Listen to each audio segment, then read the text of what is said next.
और इस मुद्दे को ध्यान में रख करके जनता ने मतदान किया। उनका कहना है कि नालियां साफ नहीं हो रही हैं, कूड़े समय से उठ नहीं रहे हैं, सड़कें बदहाल हैं और इन्हीं सभी मुद्दों को ध्यान में रखकर उन्होंने अपने मताधिकार का प्रयोग किया है और लगातार पोलिंग बूथों पर मतदाता पहुंच रहे हैं। और आपको तस्वीरों के माध्यम से दिखाएंगे कि किस तरीके से जो मतदाता है वो यहां पर पहुंच रहे हैं, अपने मताधिकार का प्रयोग कर रहे हैं। आपने भी वोट डाल दिया कि नहीं डाला? क्या कहेंगे, किन मुद्दों को ध्यान में रखकर आपने मताधिकार का प्रयोग किया है? सफाई का उसका सबका डाली धुली यही नगर में आते हैं, सड़कें वड़कें छोटी मोटी, और क्या है इनमें नगर निगम में ना सफाई हो रही ना कुछ हो रही। भ्रष्टाचार ज्यादा कर रहे हैं आम पार्टी वाले और कम्युनिटी वाले। तो आप देख सकते हैं कि किस तरीके से यहाँ पर जो मतदाता है वो पहुंचे हुए हैं, अपने मताधिकार का प्रयोग कर रहे हैं और उनका कहना है कि जिस तरीके से भ्रष्टाचार व्याप्त है और जिस तरीके से यहाँ पर आखिर दिल्ली की जनता इस बार किसको चुनती है, क्या एक बार फिर से सत्ता में वापसी होती है बीजेपी की, या इस बार परिवर्तन देखने को मिलता है? जो रिवाज चला आ रहा है क्या वो टूटेगा या फिर राज जो है वो नया होगा? अपने आप में एक बड़ी बात है। अब आपको सीधे लिए चलते हैं, हमारे एक और सहयोगी प्रिंस इस वक्त हमारे साथ जुड़ गए हैं। प्रिंस, आप कहां पर है ये बताएं, और इस वक्त वोटर्स, माफ कीजिएगा, हमारे एक और संवाददाता पीयूष हमारे साथ जुड़ गए हैं। पीयूष, आपकी मौजूदगी कहां पर है और इस वक्त जहां आप मौजूद हैं क्या वोटर्स भारी संख्या में वहां पहुंच रहे हैं वोट देने के लिए? जी बिल्कुल, मैं तस्वीरों के माध्यम से आपको दिखाना चाहूँगा। इस समय हम तुगलकाबाद के वार्ड नंबर 178 पर बूथ 6 के सामने खड़े हैं। यहाँ पर नेता प्रतिपक्ष रामवीर सिंह विधूड़ी आए हुए हैं और मीडिया कर्मियों से बात कर रहे हैं कि किस मुद्दे को लेकर आज जनता के दिमाग में क्या कुछ मुद्दे रहेंगे जिनको लेकर आज जनता वोट करने के लिए उतरेगी। और काफ़ी बातें उन्होंने हमसे पहले भी की हैं। उन्होंने साफ तौर पर कहना है केजरीवाल और जो बातें चलती रही हैं बीजेपी के बीच में वो अलग बात है, पर जनता के बीच में बीजेपी ने 15 साल में काम करके दिखाया। और जो मुद्दे कूड़े समेत तमाम मुद्दे जो इस समय केजरीवाल उठा रहे हैं उनका निस्तारण भी शीघ्र कर लिया जाएगा। क्योंकि कूड़े के मुद्दे में उन्होंने कहा कि पहाड़ जरूर दिखाई दे रहे हैं पर इसका मतलब कूड़ा यहाँ से उठाया जा रहा है।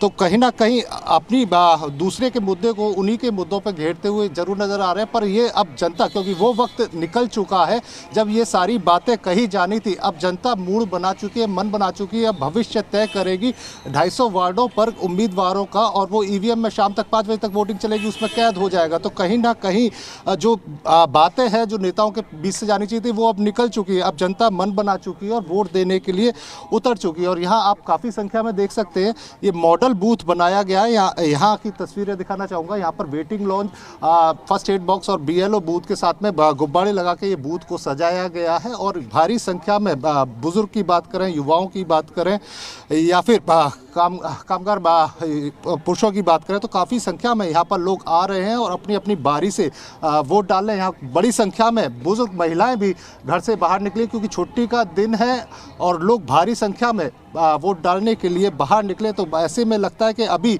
दोपहर का टाइम है, सुबह के टाइम में भी भीड़ देखी गई थी, उसके बाद थोड़ा वोट डालने का जो सिलसिला था वो थोड़ा थमता हुआ नजर आया। दोबारा से उसमें अब तेजी आई है क्योंकि जो घरेलू लोग हैं या घरेलू महिलाएं वो अपने कामकाज से फ्री होकर अब दोबारा से बूथ की तरफ, जो अपने इस लोकतंत्र का पर्व है, जो एक अधिकार है उनका, जो उनकी हिस्सेदारी इस लोकतंत्र में तय करता है, उसको डालने के लिए निकल चुकी हैं। और इसी वजह से अब दोबारा से बूथों पर भारी संख्या में भीड़ दिखाई दे रही है। रामवीर सिंह विधूड़ी का ये इलाका लगता है। यहाँ पर रमेश विधूड़ी भी सांसद हैं बीजेपी से ही। तो ये बीजेपी का एक कहे तो मतलब यहाँ पे एक अच्छा होल्ड माना जाता है।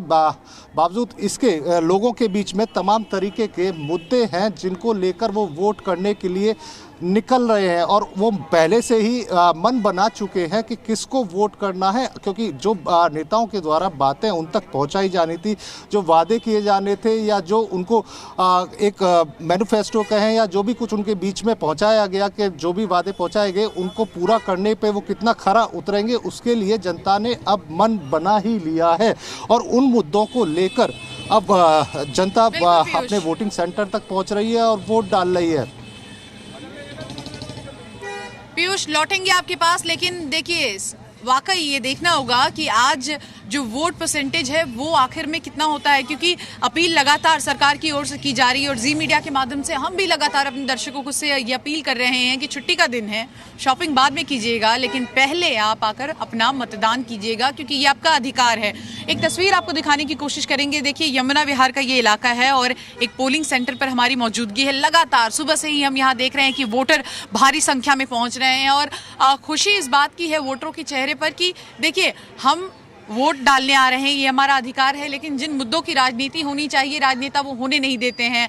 आपस में राजनेता लड़ रहे हैं, भ्रष्टाचार से लेकर महंगाई से लेकर बेरोजगारी से लेकर सुरक्षा से लेकर इतने सारे मुद्दे हैं, लेकिन जो राजनीतिक दल है वो आपस में लड़ाई करते हैं और ऐसे में नुकसान किसका हो रहा है? काम का नुकसान हो रहा है, जनता का काम जो है वो नहीं हो पा रहा है। तो बड़ा सवाल यही है कि आखिर एमसीडी में इस बार राज किसका होगा। और इसी के साथ साथ बीजेपी जो लगातार ये कह रही है कि हमने 15 सालों में बहुत काम किया है और अपने काम के दम पर ही इस बार फिर से हम एमसीडी में वापसी करेंगे, वहीं दूसरी ओर आम आदमी पार्टी जो कि ये दावे कर रही है कि 15 सालों तक बीजेपी काम नहीं कर पाई, इसीलिए इस बार उन्हें स्टार कैंपेनर्स जो हैं वो चुनावी जो प्रचार होते हैं उसके दौरान उतारने पड़े। आरोप प्रत्यारोप का दौर जारी है। इसी बीच कांग्रेस कहां खड़ी है ये भी एक बड़ा सवाल है, क्योंकि कांग्रेस के तमाम नेताओं से हमने बातचीत की और लगातार हमारा शो ऑटो रिपोर्टर हम आपको दिखा रहे थे किस तरह से उसमें कांग्रेस के नेताओं ने एक बड़ी बात कही कि देखिए, हम वो दिल्ली चाहते हैं जो शीला दीक्षित की दिल्ली थी। अगर हम सत्ता में वापसी करते हैं तो एक बार फिर से हम वैसी दिल्ली बनाएंगे, लेकिन क्या सत्ता में उनकी वापसी होगी? और चहल पहल एक बार फिर से यहाँ पर बढ़ गई है। देखिए, सबसे अच्छी बात जो यहाँ देखने को मिल रही है कि सुरक्षा के कड़े इंतजामात यहाँ पर किए गए हैं और लोगों को, खासकर जो वोटर आ रहे हैं, बुजुर्ग आ रहे हैं या महिलाएं जो बच्चों समेत आ रही हैं, उनको कोई दिक्कत ना हो, इसका यहाँ पर खासा ध्यान रखा जा रहा है। और हमारे तमाम सहयोगी हमारे साथ इस वक्त जुड़े हुए हैं। बलराम, लगातार हम और आप बातचीत कर रहे थे और हमने देखा भी कि कैसे बयानों का भी जो बाजार है वो गर्म हो जाता है जैसे ही चुनाव सर पर आते हैं। बयानबाजी तो खूब हुई, लेकिन इन बयानबाजियों का आपको लगता है कि वोटरों पर कोई असर होगा? बिल्कुल, देखिए, नेता लगातार बयानबाजी करते रहे हैं और अभी भी कर रहे हैं, लेकिन जनता जनार्दन है, वो समझ चुकी है कि उसे किसे वोट करना है और किसे नहीं।